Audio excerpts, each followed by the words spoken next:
Vous êtes bien sur la télévision du Burkina. Voici le 19h. Tout d'abord, les titres.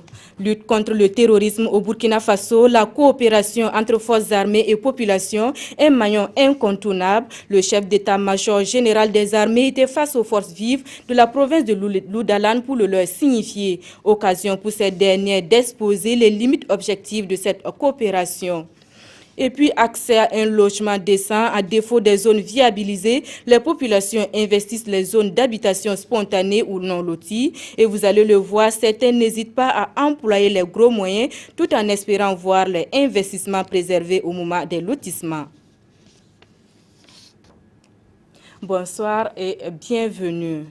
Lutte contre le terrorisme au Burkina, le chef d'état-major général des armées demande le soutien des populations. Il était face aux forces vives de la province de Loudalan. Occasion pour ces dernières de soulever les limites objectives de la coopération entre les populations et les forces de défense et de sécurité. On fait le point des échanges avec Faisal Amassissé et Joseph Bambara.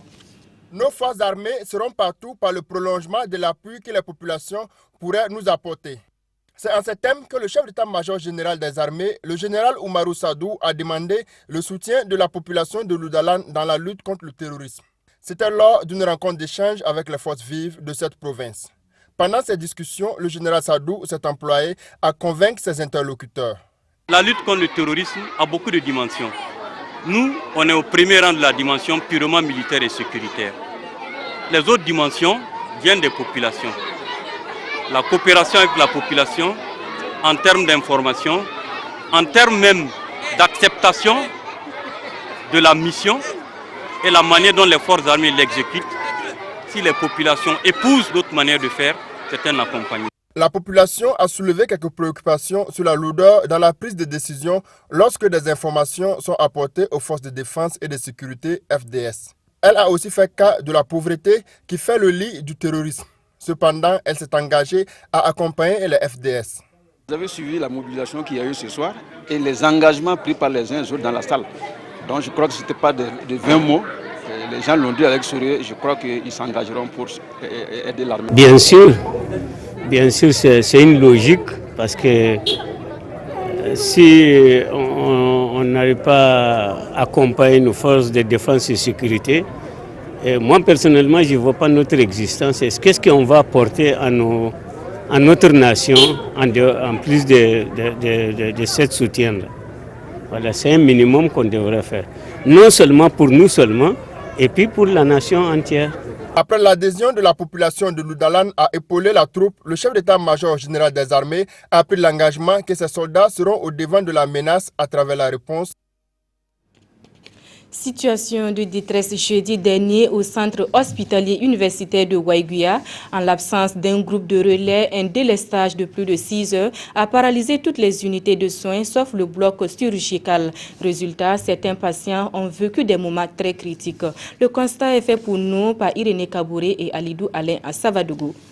Des malades agonisants, des produits pharmaceutiques et des poches de sang en étape de dégradation. C'est l'état actuel du centre hospitalier universitaire CHU de Waiguia, plongé dans un délestage d'environ 6 heures de temps.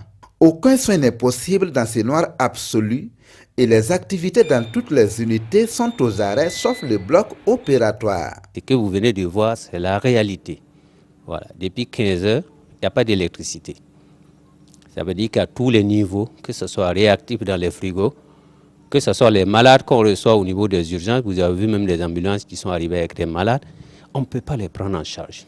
Le groupe qui est là, que vous entendez le bruit là, c'est juste un groupe qu'on a ramené de l'ancien site pour juste pallier une situation au niveau de la chirurgie. Mais ce groupe ne peut pas prendre en charge l'ensemble des bâtiments de cet hôpital. Au niveau des services d'hospitalisation, sincèrement, tous les enfants qui sont en détresse, s'il y a coupure, je vous assure que si on a trop fait, c'est 20 minutes pour pouvoir récupérer l'enfant. En réanimation nouveau-né, un enfant qui était là-bas, mais malheureusement, il y avait un délestage. Il était aussi sous oxygène. Et malheureusement, nous l'avons perdu à cause du délestage. Pour sauver certaines vies, le personnel soignant est obligé de passer par les moyens de bord avec tous les risques possibles. La lumière de leur téléphone sert d'éclairage. Vous avez vu le délestage, mais ici rien ne marche. On ne peut pas faire des examens. Chaque fois, il faut partir dans les cliniques. Le jour que j'ai amené ma mère ici, au niveau de l'urgence, il n'y a même pas de tensiomètre, s'il vous plaît. Tensiomètre, c'est un infirmier en formation qui avait son tensiomètre, c'est lui qui a amené ça pour qu'on puisse prendre. Tu vas aller au niveau de la pharmacie avec une ordonnance. Pour payer, tu vas faire 3 heures la queue, 3 heures. Au moins, l'urgence même doit avoir un dépôt pharmaceutique. Les délestages sont devenus un quotidien dans ces centres depuis juillet 2016, suite à l'arrêt du groupe de relais qui a subi l'effet de la foudre. 8000 animaux vaccinés contre la rage en 3 semaines, c'est l'ambition de la Direction régionale des ressources animales et halieutiques des Hauts-Bassins, une structure qui vient de lancer une campagne de vaccination contre cette maladie. Et jusqu'au 18 mars prochain, les propriétaires d'animaux concernés par la rage pourront les vacciner donc contre la somme de 1000 francs à CFA. Le lancement de la campagne a eu lieu en présence de Martin Zerbo, Siriki Milogo et Ahadi Sandamba. C'est parti pour la campagne de vaccination 2017 contre la rage. Agent vétérinaire d'une matinée, le maire de la commune de Bobo-Dioulasso donne le ton en administrant le premier vaccin. La gravité de cette maladie qui est la rage dans notre société est bien connue de tous, mais on a comme l'impression que jusque-là, il y a des milieux, les gens ne comprennent pas. Le message, c'est d'appeler l'ensemble de la population, ceux qui détiennent des animaux, de se présenter au point de vaccination pour faire vacciner leurs animaux. Il y a un jour maintenant, mon enfant s'est dit non, qu'il a mal à la tête. J'ai dit à madame, il n'a qu'à amener ça à l'hôpital. Il l'a amené ça à l'hôpital. Les médecins disent que non, que c'est le pali. Bon, on a payé des médicaments, venir. Après, je vois que ça ne va pas. Je me suis dit, il y a un certain temps, le chien avait mordu l'enfant là. Il faut qu'on a qu'à lui montrer ça à les gens là. On a amené l'enfant là. On est parti trouver. Les médecins là, ils ont regardé l'enfant là, ils m'ont dit, sincèrement dit, j'ai perdu mon enfant. Grâce là, que c'est déclenché, qu'il ne peut rien faire. Et pour éviter de tels cas, les propriétaires d'animaux de compagnie sont donc invités à rejoindre les points de vaccination du 27 février au 18 mars prochain. Le vaccin, le seul moyen pour protéger les populations de la rage canine. L'objectif de cette campagne qui est organisée pour vacciner tout ce qui est comme canin, félins, des primates contre la rage, qui sont des vecteurs qui transmettent la maladie qu'on appelle communément la rage. Donc nous avons organisé cette campagne pour pouvoir en tout cas toucher le maximum d'animaux. 8000 têtes d'animaux domestiques à vacciner, tel est l'objectif de la présente campagne de vaccination contre la rage. Une maladie qui tue une personne toutes les 10 minutes selon l'Organisation mondiale de la santé. Les collectivités membres de l'entente pour la coopération pastorale dans la région de l'Est étaient en conclave ce week-end à Fada, un conclave qui s'inscrit dans le cadre de la relance des activités du réseau de communication sur le pastoralisme RECOPA avec en toile de fond l'ancrage institutionnel et l'appropriation des infrastructures agro-pastorales au Burkina. Seydou Nikiema, Rasmata Ouedraogo et Mahamadi Ouedraogo. Ils sont des représentants des projets et programmes des maires des communes et des préfets.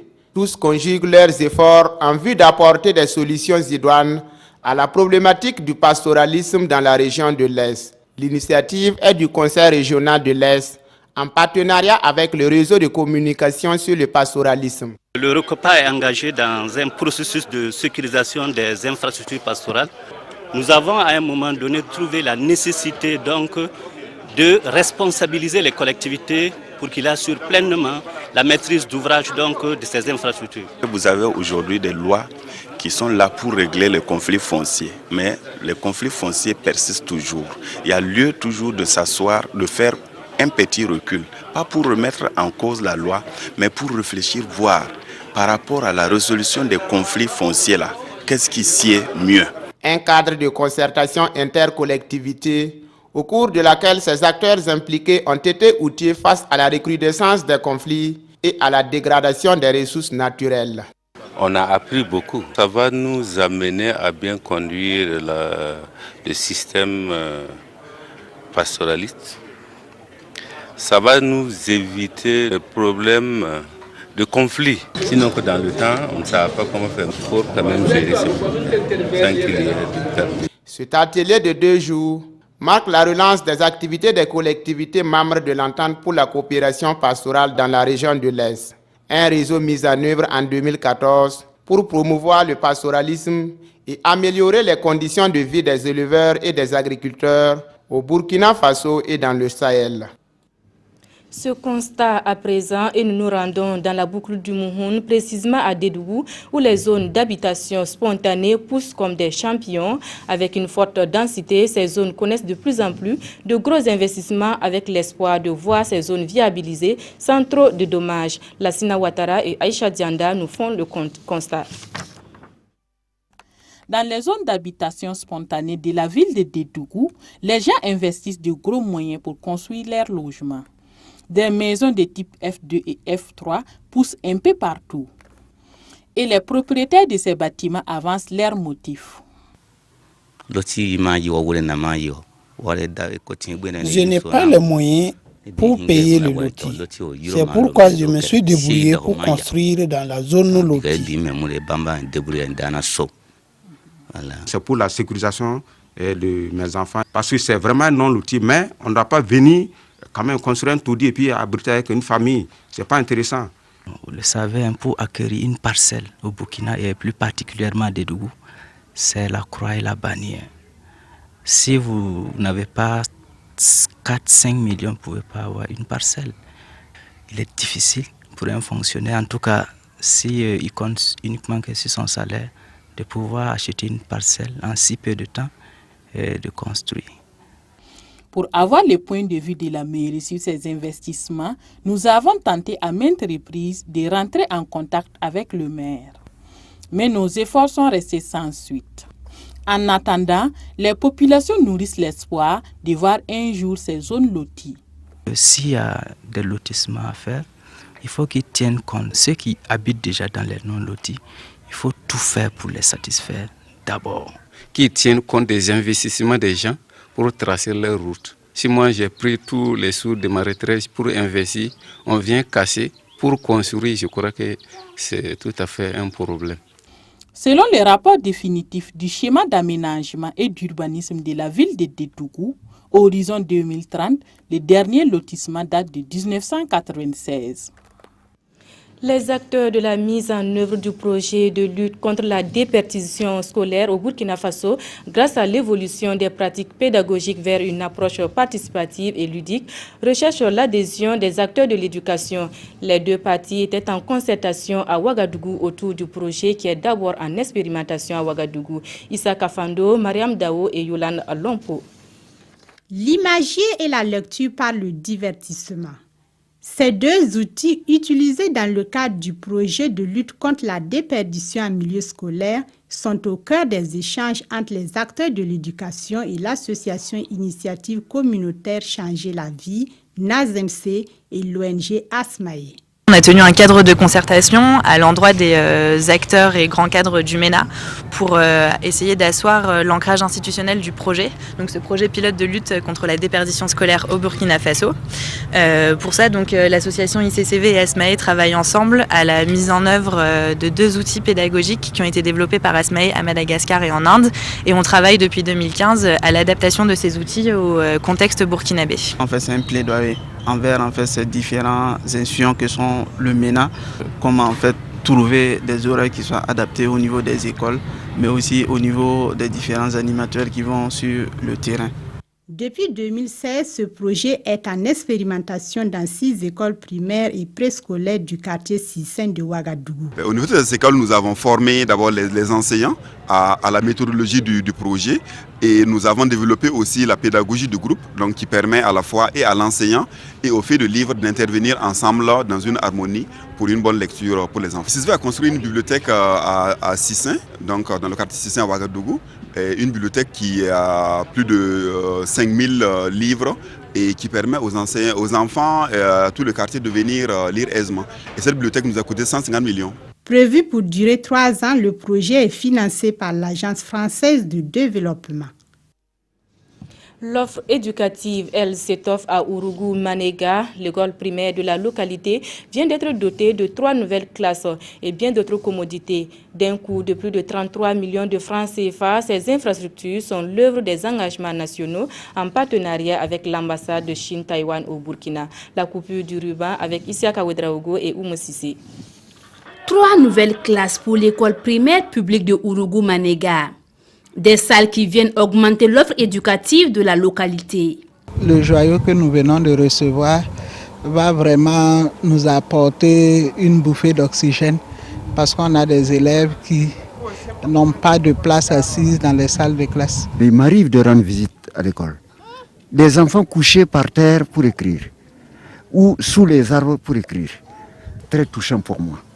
Et touchant parce que j'aime l'école. Que j'ai une école pour que les enfants puissent assurer la relève, cela me va droit au cœur. Pour réaliser ces infrastructures, la Chine-Taïwan a mobilisé plus de 33 millions de francs CFA en partenariat avec les engagements nationaux. Le pays, comme Burkina Faso, a besoin des experts, des techniciens. Donc, construire l'école, c'est très important. Donc, pour le gouvernement de la République de Chine-Taïwan, on est très content. On peut accompagner le secrétariat des engagements nationaux de concrétiser ce projet. Pour l'ambassadeur, ces nouvelles classes permettront de maintenir et élever le taux de scolarisation dans cette partie du Burkina. 17 écoles primaires et 3 CG seront construites d'ici fin 2018 dans d'autres régions. C'est tout pour ce 19h. Merci à vous qui l'avez suivi. L'info revient à 20h avec Nathalie Kaouri. À demain.